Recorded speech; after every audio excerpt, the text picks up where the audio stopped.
Welcome, and let's dive into this profound exploration together.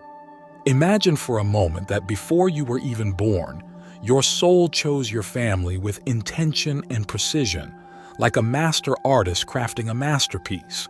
Your soul examined the challenges ahead and declared, "This is where I'll grow. This is where I'll awaken." Yet, here you are, wondering why that choice feels so painful. Why does it feel like you were placed in a family that drains your spirit rather than nurtures it? Why does it feel like a battlefield instead of a sanctuary? I've been there. You've been there. The truth is, being born into a toxic family isn't some cosmic punishment or karmic curse. It's not a burden meant to break you, but a profound opportunity for transformation. It's a gift, though I know it doesn't feel like one right now. Not yet.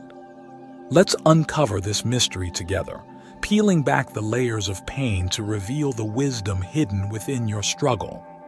Toxic families are like fire. They scorch and scar, leaving marks that feel unbearable. But fire also forges. It tempers steel, hardening it against the trials of life.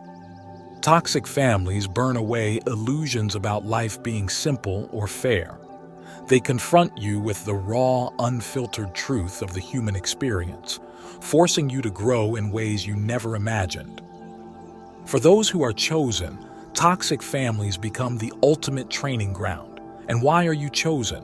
Because you're here to break cycles. You're not meant to live a life of mediocrity. Your purpose is to transcend, to rise above the patterns that have shackled your lineage for generations. Why would your soul choose such a challenging path?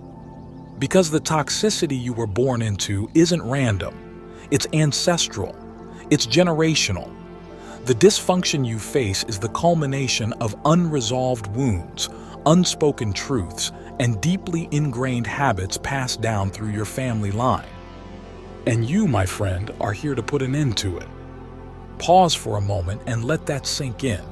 You weren't made to fit in or perpetuate the same cycles. You were born to stand out, to heal, and to thrive, not just for yourself, but for those who came before you and those who will come after you. That's why you were chosen. But breaking these patterns is no easy task. To heal something, you first have to face it. To conquer a challenge, you must understand it. And so, you were placed in the storm, not to drown, but to learn to swim. Not to suffer endlessly, but to awaken to your higher purpose. Now take a moment to reflect. When you look at your family, what do you see?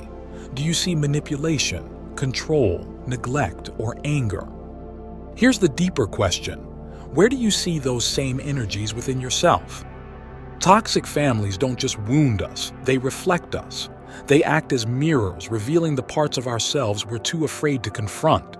This is why their dysfunction, painful as it is, becomes a gift. It gives you the chance to see yourself, heal yourself, and ultimately transform yourself. And as you transform your family. This isn't to romanticize the pain. Let's be clear, there's nothing easy about being born into a toxic family. It's one of the hardest paths a soul can choose. It demands immense courage, resilience, and strength. It means facing betrayal, rejection, and, at times, even abandonment. But every time you confront the pain with compassion instead of anger, understanding instead of judgment, love instead of hatred, you're breaking the cycle. Now imagine this. What if you stopped resisting your family and started seeing them as your greatest teachers? What if their toxic behaviors weren't a reflection of your worth, but of their own unhealed wounds? What if their inability to love you as you deserve wasn't about you at all, but about their struggle to love themselves? This is where the shift happens. When you begin to see your family not as enemies, but as wounded souls doing the best they can, you stop asking, "Why are they hurting me?" Instead, you start asking, "What am I learning from them?" And with that question, the healing begins. After that, you start to open the present. And the fact is, you don't have to bear the poisonous members in your family. You are invited to recover. Beyond their expectations, beyond their projections, and beyond their suffering, it is your call to remember who you are. It is an invitation for you to assume your role as a chosen one. The hitch, however, is that you cannot repair your family. Only you can cure yourself. And when you do that, everything changes in a cascading manner. I have something really personal to discuss. During my childhood, I believed that I could improve my family if I was strong enough, successful enough, or good enough. I could spare them. Nevertheless, the more I tried, the more I understood that I wasn't meant to save them. I was there to rescue myself. My task was to escape the habits that were holding me back. Something extraordinary occurred while I was doing it. The dynamics of the family started to alter because I changed, not because I made them. This is the strength that comes with being selected. There's no need to battle the darkness. All you need to do is be bright. What does it mean to shine your light in the face of darkness, do you think? Does loving oneself imply that no one else does? What does it mean to choose calm in the face of chaos? You have to provide answers to these questions. You will be led on your path by these questions. This is the most wonderful part. Everything transforms the instant you choose to see your family as a blessing rather than a burden. Stepping into your power occurs when you begin to embrace your path instead of rejecting it. As a matter of fact, you were not created to be shattered by a poisonous family. In order to ascend, heal, and awaken, you were born into a poisonous household. When you consider how you have been treated by your family, what feelings come to mind? Are you feeling depressed, angry, or resentful? These emotions bear lessons, revealing more about who you are. For those who have a feeling of being selected for something more significant, it's critical to understand that the journey is about healing yourself as much as mending your family. The journey starts with the deep realization that the suffering you are going through is not really about you. It displays their limits, wounds, and difficulties. However, you somehow assimilated it. You took it as your own. The real work begins here, separating yourself from the narrative your family penned and taking back your identity, value, and strength. But how do you start to recover when the injuries seem to be ingrained in your DNA? What are some strategies for breaking generational patterns? Being conscious is the first step. Being conscious that your worth is not determined by how others treat you. Being conscious that you are not doomed by their poison. Being conscious that your purpose is to break the pattern, not to continue it. But being aware is just the beginning. Real change starts when you accept responsibility for your own recovery, not for their behavior. As soon as you stop expecting for them to change, to apologize, or to love you as you deserve, you will have achieved a freeing truth. Some individuals are set in their ways. Not all wounds will ever be recognized. Apologies won't always be offered. That's okay. You are responsible for your own recovery, not them. Imagine what it would be like to forgive. Your right to peace is not because they deserve it. If you were to let go of your wrath, resentment, and bitterness, how would that feel? Not to condone their actions, but to let go of the burden you've borne. Ignorance is not the same as forgiveness. To condone is not the point. It all comes down to deciding not to allow their behavior define you, their suffering consume you, or their poison dominate you. The gift also becomes evident in this act of releasing. Healing awakens you. You recall your strength when you let go. When you liberate yourself, you discover your true self. But let's not romanticize this.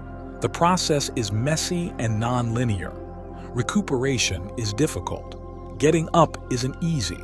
Some days, their dysfunction may seem intolerable, and there will be times when it appears impossible to end the cycle. Keep in mind, however, that you were picked for this adventure because you are competent, not because it would be easy. To turn grief into purpose, suffering into strength, and wounds into wisdom, not to suffer. What if your greatest strength comes from your own scars? What if you learned to love yourself while you were rejected? Let's say you learn to be independent from neglect. Imagine learning compassion from the suffering. The transformational alchemy is this. The ones who are selected transform darkness into light, suffering into meaning, and dysfunctional cycles into liberation. And you are not alone in having this independence. You repair your ancestry as you recover. Breaking free allows you to demonstrate to others what is possible. You encourage people to take action when you take charge of your life. Toxic families might be seen as gifts because they serve a purpose rather than because the suffering is warranted. Awakening is that reason. What if the turmoil in your family served as the impetus for your own growth? What would be your alternative perspective? If every injury was a call to develop, how would you react? You are the power that changes the narrative of your family. You are not their victim. Repetition of their patterns was not intended for you. It was your destiny to shatter them. It was not your destiny to bear their suffering. You're meant to be above it. And here is where the gift is. The first step is awareness. Choosing to take charge of your own recovery is when the actual work begins. Breaking free, not only physically but also emotionally, psychologically, and spiritually, is the first step in the transition. Simply severing connections or leaving is not freedom. Real freedom is when you are no longer constrained by their poison, their judgments no longer define you, and their acts no longer define you. It's about aligning your life with your truth rather than living in response to your family. Freedom is not about getting away. You can keep your distance from them yet still be affected by their injuries. They are internal chains, not exterior ones. These are the ideas you've been raised with, the habits you've picked up, and the narratives you've come to believe. Identify these chains first. Think about it. What trends do I keep seeing in my life? What values did their words and deeds impart to me? Because of how they treated me, what tales have I told myself? Perhaps, for example, you were raised in a society where affection was contingent on obedience or success. You now want perfection and outside approval because you think that your value is derived from your achievements. Or maybe you had your emotions disregarded and your voice muffled. These days, you battle to speak out, repress your truth, and question your instincts. These ideas and habits are the shackles, and you can't break them unless you recognize them. Recalling who you were before the injuries is what healing is all about, not trying to cure yourself. It's about re-establishing your connection to your true self and removing layers of conditioning. Self-discipline, self-love, and self-compassion are necessary for this path. The basis is self-love, which includes recognizing that you are enough, selecting yourself, and respecting your value. It's okay to struggle, feel wounded, and not have everything sorted out. This is what self-compassion is all about. Self-discipline is the daily resolve to make decisions that are in keeping with your best self, even when they are difficult. Imagine going through each day as if you were deserving of happiness, respect, and love. Which would you choose? What limitations would you impose? Which connections are you willing to let go? True independence is about changing yourself, not your family. You don't have to leave your family to break free unless it's essential for your health. Detaching from their energies, stories, and dysfunction is what it entails. It is loving someone without obligation, but from a point of fullness. It entails choosing to view them as wounded, imperfect people and overcoming their suffering. You are a living example of potential to your family while you recover. Even if it takes years or lifetimes for the seeds of change to sprout, your transformation is a seed. How about being your best, most authentic self instead of trying to mend your family? What if, in subtle ways, your mending makes others want to heal as well? The dysfunction of your family is not your fate. Rather, it is the place where you may develop and the source of your power. You are living out your mission each time you decide to get up, recover, and love yourself in spite of their misery. Not by chance, but because you are courageous enough to heal it, smart enough to learn from it, and strong enough to overcome it. You were born into this family. It's not just you on this journey. Numerous others are ending old patterns, mending injuries, and building new futures. The story is being rewritten by us together. Love, compassion, and truth are the foundations of the world we are creating together. Thus, consider this. What type of life would you build if you took full responsibility for your duty and mastered your authority?